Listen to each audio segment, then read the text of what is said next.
আজ দিনভর সীমান্তে তাণ্ডব দেখালো ভারতের সেনা জওয়ানরা। বিএসএফ একাধিক জায়গায় বিভিন্ন সার্চ অপারেশন করেছে এবং পাশাপাশি ভারত ও বাংলাদেশ বর্ডার এবং ভারত ও পাকিস্তান বর্ডারে এমন কিছু অ্যাক্টিভিটি বিএসএফ জওয়ানরা খুঁজে পেলেন যা কিন্তু দেশের সুরক্ষার জন্য অত্যন্ত বিপজ্জনক। ইন্টারেস্টিং ফ্যাক্ট হলো আজকে বাংলা বর্ডারে এক মহিলা বিএসএফ জওয়ান আজকে একজন বাংলাদেশিকে তাড়া করে ধরে ফেলেন, যিনি গাঁজা পাচার করার চেষ্টা করছিলেন। দেখুন, সেনা জওয়ানদের মহিলা এবং পুরুষ এই বিভাজনে আমি বিভক্ত করতে রাজি নই, কিন্তু দিনের শেষে বাস্তব হলো আমাদের নারী শক্তিরা দিনের পর দিন কিন্তু সুরক্ষা সম্পর্কিত বিষয়ে যে দাপট দেখাচ্ছেন তা কিন্তু গর্বের মতো বিষয়। এবং আমার দৃঢ় বিশ্বাস ভারতীয়রা আমাদের নারী শক্তির জয়গান নিয়ে গর্বই করেন। অপারেশন সিন্দুরে আমরা দেখেছি দুই নারী শক্তি কিভাবে পাকিস্তানকে কাঁপিয়ে দিয়েছেন। ভূমিকা সিং এবং সফিয়া কুরেশি, আমার মনে হয় এই নামগুলো পাকিস্তান এখনো অবধি ভুলতে পারেনি। পরবর্তীকালে আমরা দেখলাম রাষ্ট্রপতিকে নিয়ে যিনি সাওয়ার করেছেন রাফায়েলে, তিনিও কিন্তু এক মহিলা পাইলট। আর আজকে সীমান্তে বিএসএফ জওয়ান যার নাম বনিতা জেনা, তিনি কিন্তু ভারত এবং বাংলাদেশ বর্ডারে পোস্টেড ছিলেন। স্পেশালি বাংলায় কৃষ্ণনগর সেক্টরের কাছে তিনি দেখেন সাইকেল নিয়ে এক বাংলাদেশি অনুপ্রবেশকারী এপার প্রান্তের এক মানুষের সঙ্গে গাঁজা সাপ্লাই করছেন। প্রাথমিকভাবে তাই তিনি বলেন যে দাঁড়িয়ে যান, এই বিষয়টি তিনি করবেন না, কিন্তু পরবর্তীকালে দেখা যায় তিনি কিন্তু গাড়ি চালিয়ে চলে যেতে শুরু করেন এবং আমাদের এই বীর জওয়ান বেনিতা জেনা তিনি কিন্তু তাকে ট্রেস করেন, ছুটে গিয়ে কিন্তু তাকে ধরে ফেলেন এবং এই দুঃসাহসিক কর্মকাণ্ডের দ্বারা গাঁজা সাপ্লাই গাঁজা পাচার কিন্তু তিনি রোধ করতে পেরেছেন। যদিও পরবর্তীকালে গ্রামবাসীরাও এই অবৈধ অনুপ্রবেশকারীকে ধরে ফেলে এবং এক্ষেত্রে অবৈধ অনুপ্রবেশকারীরা এর আগে যেরকম আচরণ করতেন, অর্থাৎ গ্রামবাসীদেরই পাল্টা মারতেন, বিএসএফ জওয়ানদেরই পাল্টা মারতেন, সেই সুযোগ কিন্তু আর ভারতের এই জওয়ান দেননি। অর্থাৎ পরিষ্কার তিনি সুরক্ষাকে রক্ষা করার জন্য নিজের জীবনকে বাঁচিয়ে এই ধরনের অবৈধ অনুপ্রবেশকারী আজকে আটকালেন, যার ক্রেডিট, যার কৃতিত্ব আপনাকে কিন্তু দিতেই হবে। পাশাপাশি আজকে অমৃতসর বর্ডারের কাছে দুটো অত্যন্ত গুরুত্বপূর্ণ ঘটনা ঘটেছে। প্রথমত, তিনটে ড্রোন যেগুলো পাকিস্তানের পক্ষ থেকে ভারত সীমান্তে উড়িয়ে দেওয়া হয়েছিল, সেগুলোকে গুলি করে নিচে নামিয়ে ফেলে বিএসএফ জওয়ানরা। এবং অপরদিকে এক অনুপ্রবেশকারী যিনি পাকিস্তান থেকে ড্রোন, হিরোইন, গাঁজা, পিস্তল, এমনকি বন্দুক বাংলাদেশের মতো ভারতবর্ষে নিয়ে আসার চেষ্টা করছিলেন অমৃতসর বর্ডার থেকে। এবং যে তথ্য আমাদের সামনে এসেছে সেখানে বলা হচ্ছে অমৃতসর বর্ডার এবং ফিরোজপুর সেক্টর, এই পার্টিকুলার জায়গায় আজকে বিএসএফ একটি রেড করেছে এবং সেখানে কিন্তু এই অবৈধ পাকিস্তানিদের কিন্তু হাতে নাতে ধরে ফেলে। এবং পরিষ্কার বুঝতেই পারছেন এখন পাকিস্তানের পক্ষ থেকে ভারতীয়দের কাজে লাগানো হচ্ছে এই অবৈধ অস্ত্র, অবৈধ হিরোইন এই সংক্রান্ত বিষয় ভারতবর্ষে ঢুকিয়ে দেওয়ার জন্য। অর্থাৎ দুই বর্ডারের যদি সিকিউরিটির এই প্রশ্নগুলোকে আপনারা সামারাইজড করেন এই বিষয়গুলোকে, তাহলে নিজেরাও বুঝবেন পাকিস্তান এবং বাংলাদেশ ক্রমাগত ভারতকে অশান্ত করার পরিকল্পনা করে যাচ্ছে।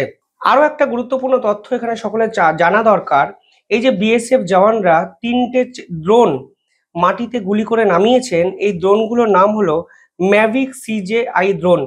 এই ড্রোনগুলো কারা বানায় জানেন? চায়না বানায়। অর্থাৎ কোথাও না কোথাও চাইনিজ অস্ত্র বারবার ভারতের বিপক্ষে ব্যবহার করার প্রবণতা কিন্তু দেখা গেছে।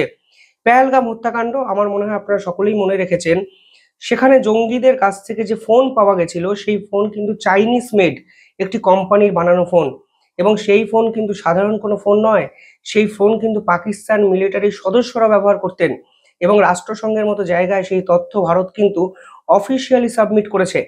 অর্থাৎ বুঝতেই পারছেন কোথাও না কোথাও চায়না এই পুরো বিষয়টার সঙ্গে না চাইতে হয়তো ইনভলভ হয়ে যাচ্ছে। হয়তো তারা নিজেরাও চাইছে ভারতের এই বর্ডার সিকিউরিটি ফোর্সকে ক্রমাগত ব্যস্ত রাখতে, যেন সমস্ত কিছু ছেড়ে শুধুমাত্র বর্ডার সিকিউরিটি গার্ড বা ফোর্স শুধুমাত্র বাংলাদেশের অনুপ্রবেশকারী আর পাকিস্তানের অনুপ্রবেশকারীদের ধরতেই সময় কাটিয়ে দেয়। পাশাপাশি দিল্লি ব্লাস্ট নিয়ে আজকে আমেরিকার পক্ষ থেকে একটি স্টেটমেন্ট দেওয়া হয়েছে এবং তারা অফিসিয়ালি বলছে দিল্লি ব্লাস্ট একটি টেরোরিস্ট অ্যাটাক। অর্থাৎ ভারতবর্ষের সরকার যে ক্যাবিনেট কমিটি অন সিকিউরিটির মিটিংয়ে যে কথা বলেছে, আজকে আমেরিকা কিন্তু সেটাকেই সম্পূর্ণভাবে সমর্থন করছে। দেখুন, আমেরিকার করারই বা কি আছে?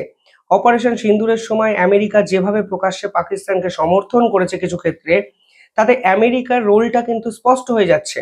আমেরিকা ভারতের সঙ্গে ট্যারিফ নিয়ে সংঘাতে তো চলে গেছে, কিন্তু সংঘাতে যাওয়ার পর তাদের দেশের সরকারের এমন অবস্থা যে তারা এখন এই পুরো বিষয়টাকে মানে কার্যত গিলতে বাধ্য হচ্ছে, এবং ভারতের সঙ্গে সম্পর্ক রক্ষা না করে তাদের সরকার যে টিকবে না তা কিন্তু তারা বুঝতে পারছে। এখন তারা স্টেটমেন্ট দিয়ে পরিষ্কারভাবে ভারতের পাশে দাঁড়িয়েছে, এবং তারা একটি স্টেটমেন্ট দিয়েছে তাদের Marco Rubio, minister of state. তিনি বলেছেন, the Indians need to be commended. They have been very measured, cautious and very professional in how they are carrying out the investigation. অর্থাৎ আমেরিকানরা মনে করছে যে ইন্ডিয়া ভারত যেভাবে তদন্ত করেছে সেই তদন্ত অত্যন্ত ভালো হয়েছে, এবং যেভাবে প্রফেশনাল অ্যাটিটিউডে এই পুরো বিষয়টি ডিল করেছে তাতে সাধুবাদ প্রাপ্য ভারতের গোয়েন্দাদের। দেখুন, ইনভেস্টিগেশন কি জানা গেছে বুঝুন, তাহলেই আপনারা বুঝবেন কেন আমেরিকা এখন এই ধরনের কথা বলতে বাধ্য হচ্ছে। প্রথমত, ইনভেস্টিগেশনে পরিষ্কার বোঝা গেছে যে এই ঘটনার পিছনে পাকিস্তানের জেইসি মোহাম্মদ নামক একটি সংগঠন আছে, যার মাথায় বসে আছে মাসুদ আজহার, যিনি ভাওয়ালপুরে তার যে ঘাঁটি, সেই ঘাঁটি হারিয়ে ফেলার পর ভারতের বিপক্ষে প্রতিশোধ নিতে চেয়েছেন। ভাওয়ালপুরে কিভাবে তিনি ঘাঁটি হারিয়েছেন?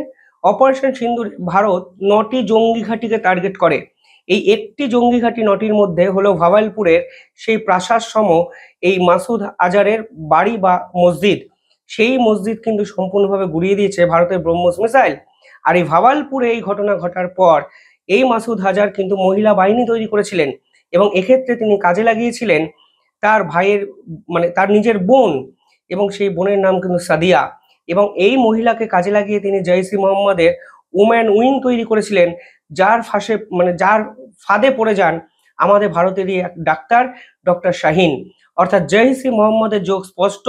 পাশাপাশি আজকে যেটা জানা গেছে, শুধু জৈশ-ই মোহাম্মদের যোগ নয়, এই নেটওয়ার্কের পিছনে তুরস্ক আছে, এমনকি বাংলাদেশ যোগও কিন্তু উঠে এসছে।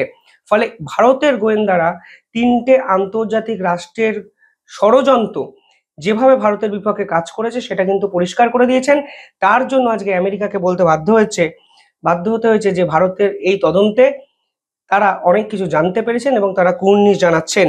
পরবর্তীকালে তিনি বলেছেন, ইট ওয়াজ এ টেরোরিস্ট অ্যাটাক। অর্থাৎ এই প্রথমবারের জন্য আমেরিকা এইভাবে প্রকাশ্যে বলতে বাধ্য হচ্ছে যে এটা টেরোরিস্ট অ্যাটাক। পাকিস্তান যেখানে বলেছে গ্যাস সিলিন্ডার ফেটে গেছে, পাকিস্তানের ডিফেন্স মিনিস্টার বলেছে gas cylinder, normal gas cylinder explosion. আর আজকে আমেরিকা বলছে it clearly was a terrorist attack. It was a car loaded highly explosive materials that detonated and killed lot of people. অর্থাৎ America এখন সত্য কথা বলতে শিখেছে। আমেরিকা বলছে যে একটি গাড়ি, বিস্ফোরক ভর্তি গাড়ি, যেটি ফেটে গিয়ে অনেক মানুষের মৃত্যু হয়েছে। তবে আমেরিকার এই স্টেটমেন্ট আমার কাছে ভীষণ মাত্রা প্রেডিক্টেবল, কারণ ভারত যেভাবে এই তদন্ত দুদিনের মধ্যে গুটিয়ে ফেলার জায়গায় চলে গেছে, তাতে কোনো আন্তর্জাতিক শক্তির এই মুহূর্তে ভারতের বিপক্ষে কথা বলার কোনো শক্তি নেই, জায়গাও নেই। এটা পরিষ্কার টেরোরিস্ট হামলা। পাকিস্তান, জেইশ-ই মোহাম্মদ এবং তুরস্ক বাংলাদেশকে কাজে লাগিয়ে পাকিস্তান সেনাবাহিনী আসিম মুনিরের ঘৃণ্য চক্রান্ত, যে চক্রান্তের পাল্টা ভারত দেবে, এবং সেই প্রস্তুতি কিন্তু ভারত নিতে শুরু করে দিয়েছে বলে বিভিন্ন জায়গায় রিপোর্টে প্রকাশিত হয়েছে। যাই হোক, আপনারা কিভাবে দেখছেন পুরো বিষয়টি কমেন্টে জানাবেন।